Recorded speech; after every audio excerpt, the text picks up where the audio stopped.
Ciri-cirinya orang seperti Tasya itu biasanya begitu. Jadi dia itu punya jalurnya sendiri yang kadang tuh tidak bisa mengikuti jalur yang semestinya gitu. Ini lihat ke kamera nggak? Masa lihat aku, nanti aku salting.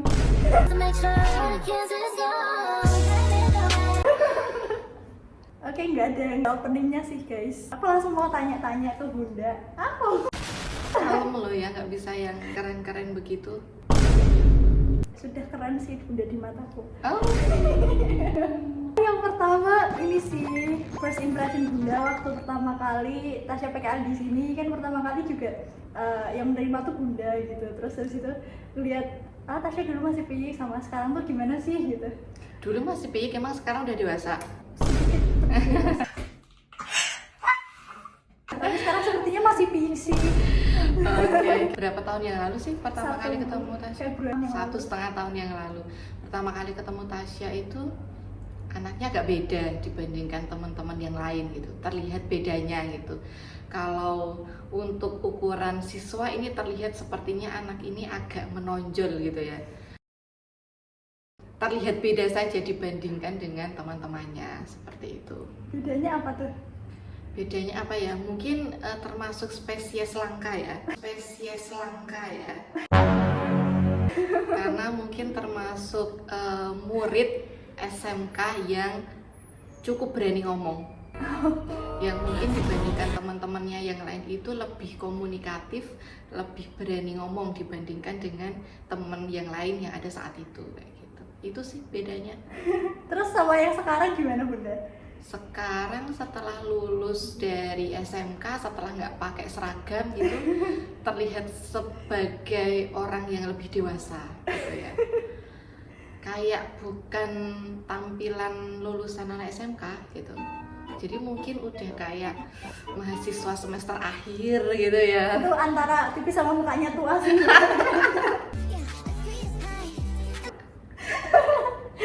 Maksudnya ini aura kedewasaannya itu gitu ya, bukan wajah tua atau muda, bukan gitu. Kirain. Oh my god! Wow! Gitu, cuman tampak lebih dewasa aja gitu. Baik. Dan terlihat smart sepertinya ya. Terima kasih. Padahal aku di rumah dikatain sama ibuku. Apa? Terus Bunda ada harapan nggak? Kan Tasya kemarin habis magang di sini 3 bulan. Nggak harapan ke depannya Tasya jadi orang kayak gimana gitu? Karena sudah punya bibit-bibit mungkin pandai begitu ya. Jadi mungkin bisa lebih mengembangkan dirinya kayak gitu. Bisa lebih terampil lagi, bisa lebih profesional lagi seperti itu. Dan mungkin selain sisi-sisi profesionalitas dan skill serta keterampilan tadi, mungkin yang harus dijaga dan ditumbuhkan adalah nilai-nilai kebaikan yang lain kayak gitu ya. Karena ketika kita sudah terjun di dunia nyata kayak gitu, yang dibutuhkan kan tidak semata keterampilan dan profesionalnya saja kayak gitu ya, tapi bagaimana kita berinteraksi dengan teman kerja, berinteraksi dengan atasan, atau mungkin besok berinteraksi dengan level juniornya, seperti itu yang perlu dijaga kayak gitu sih, skill dasar komunikasinya kayak gitu. Oke, di sini ada masukan, saran, atau evaluasi gitu nggak dari Bunda? Misal, Tasya, kamu bisa ditingkatin di sini nih, atau kamu kemarin kurang di sini, mungkin bisa diperbaiki lagi gitu. Apa ya? Secara umum udah bagus semua gitu ya. Yeah, boy. Kalau dari sisi belajarnya, mau belajar gitu tanpa harus disuruh, mau belajar sendiri kayak gitu. Bahkan ayo dong kasih aku kerjaan yang lain kayak gitu, pengen challenge yang berbeda kayak gitu. Itu nilai plusnya banyak ada di situ kayak gitu. Padahal itu loh, pas di sini Tasya ditandain sama Pak Teguh Apa ditanyain sering apa? telat. Nah itu berarti masukannya itu dari Pak Teguh, itu saya sepakat berarti. Hal sederhana seperti itu yang mungkin harus diperbaiki gitu ya. Biasanya ini tuh tanda-tanda orang pandai itu begitu.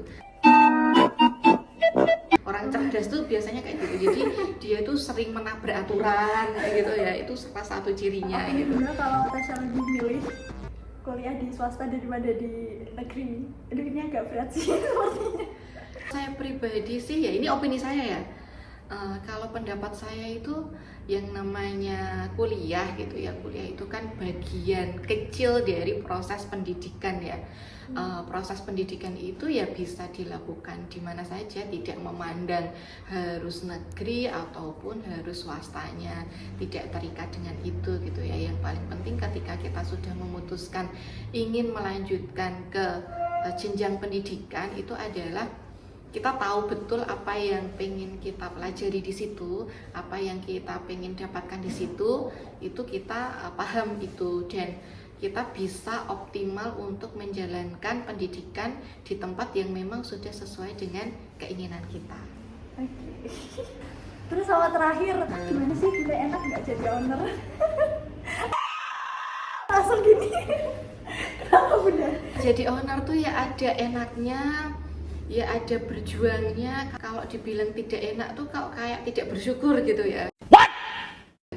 Cuman mungkin istilahnya bukan enak dan tidak enak ya, tapi seberapa sering pusingnya dibandingkan tidak pusingnya. Mungkin itu lebih tepat ditanya seperti itu kayak gitu. Setengah-setengah ya.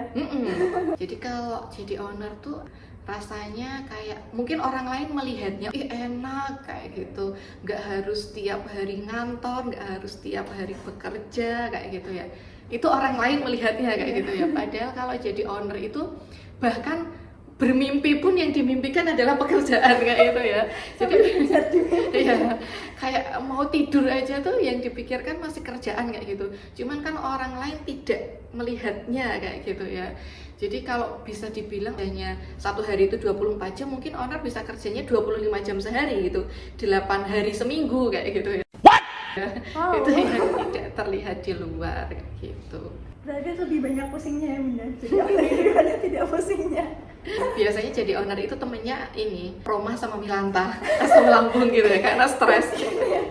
Gitu aja sih Bunda, terima kasih buat waktunya. Terima kasih banyak mau menerima Tasya waktu PKL dulu, terus mau ngasih kesempatan Tasya buat magang. Di sini tuh belajar banyak banget. Jadi sampai sekarang Tasya tuh bisa kerja di perusahaan lain tuh karena ya pengalamannya tuh dari sini Bunda. Pengalaman apa yang paling bermanfaat atau berguna selama PKL yang ternyata itu dibutuhkan di dunia kerja? Oh my goodness, I love this question. I think Ngonten. Jadi kan dulu waktu di sini aku cuman mau jadi sosial medianya aja. Nggak tahu kalau aku punya potensi di bidang konten. Aku ternyata bisa ngedit gitu. Aku nggak tahu Bunda dulu.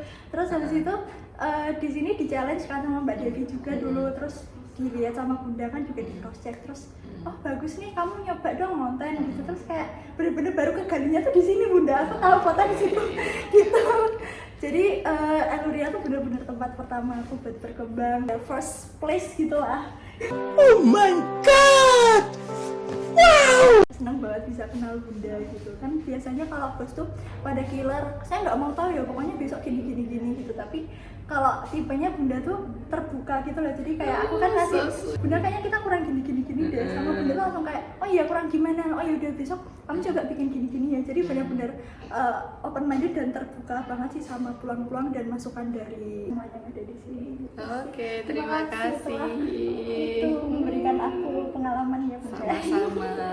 Terima kasih. Yaudah.